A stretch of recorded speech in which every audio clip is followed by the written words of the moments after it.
No setor de infraestrutura, uma parte do governo cogita um leilão aberto e em fase única para o novo superterminal de containers no Porto de Santos. Isso mesmo diante da provável orientação contrária do Tribunal de Contas da União. O nosso diretor Daniel Hittner acompanha de perto esse cenário e vem conversar com a gente. Daniel, bem-vindo, boa tarde para você. Porque, no fim das contas, a gente está vendo um movimento contrário de Bruno Dantas e, aparentemente, do restante, né, do que a gente está acompanhando do TCU. A tendência é que não seja um leilão de uma fase só. Muriel, boa tarde para você, boa tarde a todos. É um prazer sempre estar aqui. E eu, às vezes, preciso até pedir desculpas de trazer um assunto e insistir com um assunto Jamais. tão técnico, mas um assunto que é absolutamente relevante para o setor portuário. Exato. Eu já disse aqui, Tecon Santos 10 vai receber 6 bilhões de reais em investimentos, ampliar em 50% a capacidade para movimentação de contêineres no maior porto da América Latina, que está à beira da saturação. É disso que se trata. E ontem a gente trouxe aqui a informação de que o TCU estava adiando a análise para 8 de dezembro por causa de um pedido de vistas, mas configurou já uma tendência pró-restrições nas regras do leilão do Tecon Santos 10. Uma restrição vertical, ou seja, armadores, que são companhias de navegação, não podem participar de um leilão de terminal de contêineres, para que eles não fiquem ao mesmo tempo operando as cargas no porto, nos terminais, e depois transportarem essas mesmas cargas nas linhas marítimas que ligam o Brasil até, algumas vezes, outros continentes, né? São linhas muito longas e intercontinentais em muitos casos. O que acontece? E a gente traz um bastidor que é relevante para o futuro dessa definição. Na segunda e na terça-feira, portanto, anteontem e ontem, o ministro da Casa Civil, Rui Costa, conversou com Antônio Anastasia, que é o ministro relator do processo no TCU, e com o ministro Bruno Dantas, que foi quem abriu essa divergência, que tem maioria, por enquanto, e deve ter a maioria final lá no TCU. Qual foi a menção ali, o pedido de Rui Costa, ministro da Casa Civil, aos dois? Os relatos divergem. Em um dos relatos, Rui Costa defendeu um leilão aberto sem restrições unicamente. Em outro relato, ele não chegou a pedir esse modelo aberto completamente, mas manifestou muita preocupação com a falta de licitantes, com a baixa concorrência do leilão.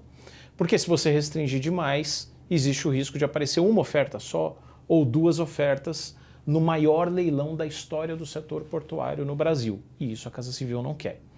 Daí que uma brecha que surgiu no voto de Bruno Dantas, que é o que deve emplacar, pode ser usada pelo governo, mas gera um desgaste.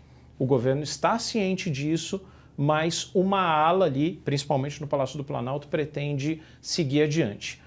O TCU tem duas formas de se manifestar. Uma determinação, que é cumprida obrigatoriamente pelo Poder Executivo, senão gera um processo de sanção, ou uma recomendação, que não é de cumprimento obrigatório.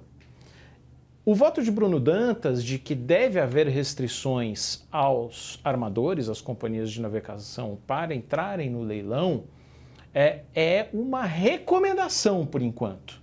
E o governo quer se aproveitar do fato de que é uma recomendação para ignorar a decisão do TCU, mesmo se ela for contrária ao que está pedindo a Casa Civil nos bastidores.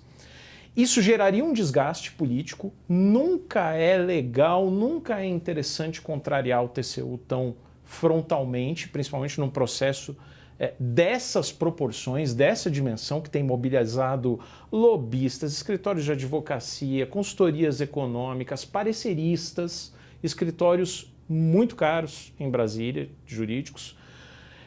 E há uma divergência interna no governo, porque é preciso lembrar que a ANTAQ e o Ministério de Portos e Aeroportos propuseram uma restrição ao leilão, outra restrição, de que quem já tem um terminal de contêineres em Santos não pode participar.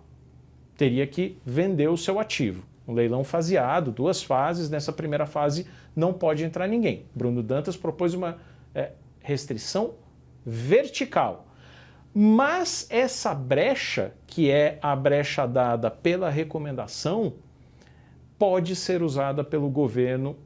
O Palácio do Planalto está pensando nisso e está, em princípio, disposto tanto a comprar uma briga com o TCU quanto com o Ministério de Portos e Aeroportos, comandado por Silvio Costa Filho, que tudo indica deve sair do governo, se desincompatibilizar no final de março, começo de abril. Ele quer tentar uma vaga pelo Senado em Pernambuco. De forma que o que parecia ser uma decisão final, que é a manifestação do TCU, pode não ser mais. Isso é absolutamente atípico quando se trata de um leilão tão importante quanto esse e contraria o que o próprio Silvio Costa Filho já disse diversas vezes. O que ele disse? Qualquer que seja a decisão do TCU, nós vamos acatar, nós vamos cumprir. Ele, Ministério de Portos e Aeroportos e Silvio Costa Filho, um leilão com restrições aos operadores atuais. A Casa Civil já está falando, bom, acho que não concordo com o Silvio Costa Filho, e se o TCU decidir outra coisa, topa enfrentar o TCU.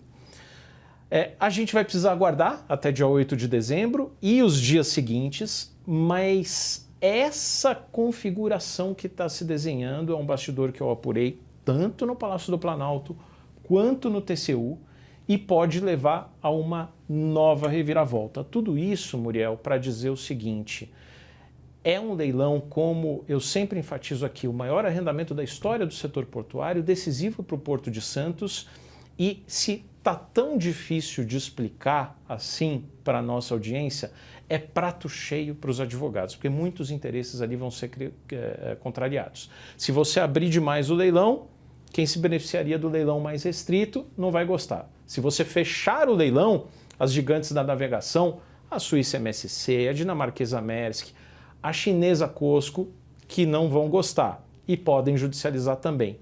Portanto, não dá para dizer que esse é o último capítulo da história. Nunca dá para dizer, aliás, isso até que o leilão saia efetivamente.